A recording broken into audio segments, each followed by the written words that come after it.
माणूस ठेवतो तरी मी पण माणूस होतो. कारण आजचं जे वातावरण आहे देशाचं हे बघता बोलणं म्हणजे गुन्हा एवढंच आम्हाला माहिती. पण एक गोष्ट जर लक्षात घेतली तर बोलतात, हसतात, खेळतात आणि चालतात ती लोक जिवंत असतात आणि जी लोक बोलत नाही, हसत नाही आणि स्वतःचं मत मांडत नाही ती लोक मुर्दे असतात आणि मेलेले असतात. म्हणून आम्ही सर्वजण जिवंत आहोत आणि आम्ही जिवंत आहे. आम्ही हसू शकतो, बोलू शकतो, वेळ प्रसंगी कुठंही देऊ शकतो म्हणून आम्ही जिवंत आहे. आणि हीच आमची मागणी आज 28 जून 2026 तारीख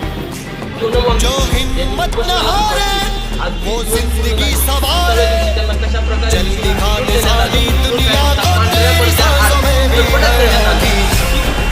लोकशाही, या लोकशाही आपल्याला बोलायचा अधिकार आहे, राईट, ज्याला आपण म्हणतो आपल्याला बोलायचा अधिकार आहे, आपल्याला आपलं मत मांडण्याचा अधिकार आहे. पण जर तोच अधिकार तुमच्यापासून हिरावून घेतला जात असेल आणि हिसकावून घेतला जात असेल तर ही नक्कीच लोकशाही आहे का? रोज आमच्या डोळ्यासमोर लोकशाहीची तिरडी उठून जाताना आम्ही बघतो तरी आम्ही शांत राहतो. नक्कीच आमचं रक्त गोठलेलं असावं किंवा गार पडलेलं असावं. म्हणूनच आमचं रक्त गोठलेलं नाही आणि आमचं रक्त गार नाही. आम्ही सुद्धा बोलू शकतो, आम्ही क्रांती घडवू शकतो कारण आम्ही या देशाचे विद्यार्थी आहोत आणि आम्ही या देशाचे तरुण आहोत. एक तरुण हा त्या देशाचं भविष्य ठरवतो आणि आम्ही सुद्धा तेच करतोय. याचसाठी आम्ही आज जिल्हाधिकारी कार्यालयात आमचं निवेदन व्यक्त केलेलं आहे आणि एवढं बोलून मी 2 शब्द संपवतो. धन्यवाद.